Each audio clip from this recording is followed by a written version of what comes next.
Well, hey everybody, this is Robert and welcome to today's show. And today I want to focus quickly on the situation of COVID-19 in Italy, by far the worst affected country in Europe and the worst affected country right now outside of China. And it's growing at a massive rate. So there's a lot of stuff going on in Italy, and let's go ahead and take a look at some of that. So the situation, according to the Ministry of Health, gives us a total number of cases now up at 7,375 and 366 fatalities. 650 people are intensive care right now, and there's a couple thousand home isolation, and another several thousand that are hospitalized with symptoms. So the outbreak is growing. It's increasing by 1,000 plus or minus every day the past couple days. So it is growing, and that has really prompted Italy to take some measures that some would call good, others would call draconian, and probably won't work. And we'll take a look at that in a little bit. So let's go ahead and move on. And this is a breakdown of the different regions of Italy. And of course, most of this outbreak is in northern parts of Italy. And we can see that Lombardy has by far the most, with over 4,000 cases by itself. Emilia-Romagna over almost 1,200 cases now. And Veneto with 670 cases, and it goes down from there. And those are the heaviest hit provinces to date. And even the fatalities, you can see that right here, that Lombardy has 267 of the 366 fatalities. So, and then there's 100 more with all the other all the other regions. So yeah, Italy's getting hit very hard. And that really prompted a massive quarantine in northern Italy. And this is a BBC report. And the headline says, Coronavirus, Northern Italy quarantines 16 million people. It says, Italy has placed up to 16 million people under quarantine as it battles to contain the spread of coronavirus. Anyone living in Lombardy and 14 other central and northern provinces will need special permission to travel. Milan and Venice are both affected, big tourist places too. And we're going to talk about some of these in more detail as we move on, as I got some clips from the Italy Ministry of Health that talks more about this. It says, among the latest people to test positive is the Army's Chief of Staff, Salvatore Farina. The health system is under immense strain in Lombardy, northern region of 10 million people, where people are being treated in hospital corridors. So, yeah, very serious up in Italy, and they are going to start taking some pretty serious measures that we should take a look at that right now. And this is from the Ministry of Health, and it says, COVID-19, new rules, avoid any movement in the infected areas. And it says, further exceptional measures against the spread of the new coronavirus epidemic are contained in the latest document, signed overnight by the President of the Council of Ministers, Giuseppe Conte. And this is all translated from Italian, so the syntax may not be perfect. The document establishes specific measures for the areas most affected by COVID-19, Lombardy, and the provinces of Modena, Parma, Piacenza, Reggio Emilia, Rimini, Pesaro, Urbino, Alessandria, Asti, Novara, Verbano, Cusio, Assola, Vercelli, Padua, Treviso, and Venice, and others valid for the whole country. The provisions adopted are effective today, March 8th, until April 3rd, 2020. In the Lombardy region and in the provinces of Modena, Parma, and a handful of other provinces, including Venice, these are some of the things that are going into effect. Avoiding travel. In general, we ask you to avoid moving into and out of these territories, except for those who work or for health reasons. People with fever above 37.5 degrees are strongly recommended to stay at home and limit social contacts as much as possible. There's a quarantine, forbidden to leave the house, absolute prohibition on leaving the home for those who have been quarantined or tested positive for the virus. Stop at sporting events and competitions. Sport events and competitions of all kinds and disciplines held in every place, both public and private, are suspended. The aforementioned events and competitions are allowed, as well as training sessions for competitive athletes inside sports facilities used behind closed doors or outdoors without the public. Closed cinemas, theaters, pubs, discos, bingo halls. All organized events and events in public or private place of any kind are suspended. Therefore, cinemas, theaters, pubs, dance schools, game rooms, betting rooms, bingo halls, etc., etc., etc., are closed with penalties for suspension of activity in case of violation.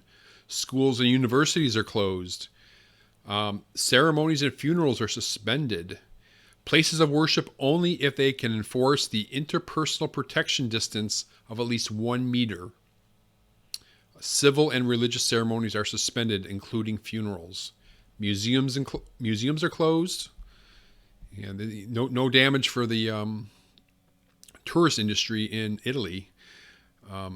And just restaurants and bars. During the opening of the activity, the manager is obliged to guarantee interpersonal safety distance of at least 1 meter. In case of violation, activity is suspended. Same going shopping and other types of activities. Some are totally banned and suspended. Others are okay if the business can guarantee 1 meter space in between people. How do they enforce that? I have no idea.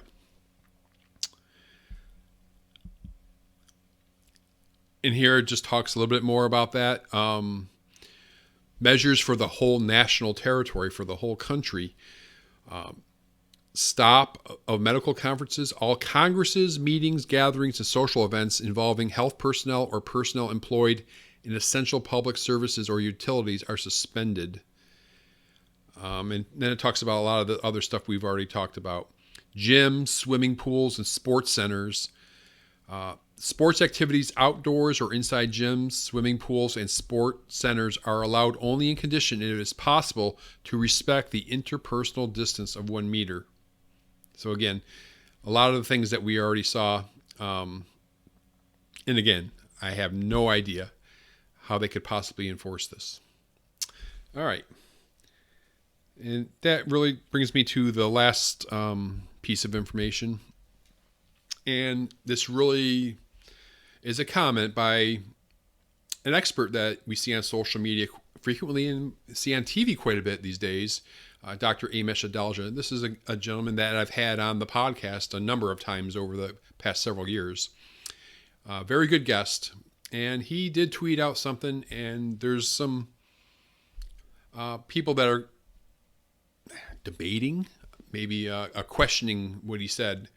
Clearly, this is not like everybody's on board with either one of these ideas. But Dr. Adalja tweeted the following concerning Italy's plans this lockdown in the north, where 16 million people will be on lockdown quarantine. And he says, I think an uncontainable virus is going to spread worldwide despite what actions are taken, and blanket quarantines like this and China's will be more disruptive than the virus. A more nuanced approach with social distancing is what is needed. Some agreed and some did not agree. And this gentleman said exactly. This gentleman said global manufacturing of PPEs, ventilators, etc. have limited capacities. If COVID-19 peaks in many countries at the same time, the supply shortage would be more acute and tragedy more devastating. Locking down heavily infected regions avoids that and allows the rest to send help. And then another person disagrees. This gentleman says, I disagree. The quarantine in Wuhan was extremely effective. And we have seen the numbers in Wuhan in Hubei province dropped dramatically. There's more cases coming up from outside of China now, I think, than inside of China. However, like I said, very draconian moves. It's very difficult to do stuff like this in a free society. So anyway, let's go back to what this gentleman tweeted. The quarantine in Wuhan was extremely effective. Cases in mainland China outside of Wuhan have now been rising far slower than in many other parts of the world for a long time. That is partly due to the quarantine, partly due to social distancing, etc. Nobody thinks quarantine whole regions can stop the virus, but it can help slow it down and make different areas affected at different times, not all at once. And that makes a big difference. This gentleman says, saying it's uncontainable creates a drafting attitude with some. All efforts at containment must continue in full force. And then just many, many other opinions on here.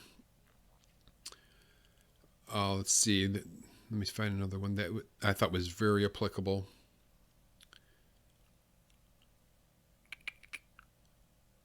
Most humans are not skilled in nuance. So apparently this lady does not buy what Dr. Adalja is saying concerning social distancing and other types of nuanced activities. Here's a person that says, a balanced approach employs both. If it is going to become endemic, it is much better that happens slowly so that the effect is staggered on our economy and healthcare system. Time buys vaccines, medications, and space in ICUs, all of which that saves lives. And it goes on and on. You get a lot of people, and this person was actually quite harsh. This person, just the fact, says, wow, and I was actually following you. You should delete this tweet. Anyway, that's out there. So what do you think? Is Italy quarantining large parts of the north and parts of the central a good move, a good public health move, a good public policy move? Or is it, or should social distancing and other nuanced approaches be done? Is the example of Wuhan in Hubei province applicable for the rest of the world? Let me know. I'd like to hear more what you think. Comment below. Share this with your friends. Subscribe to the channel. And I'll see you next time on Outbreak News TV. Thanks.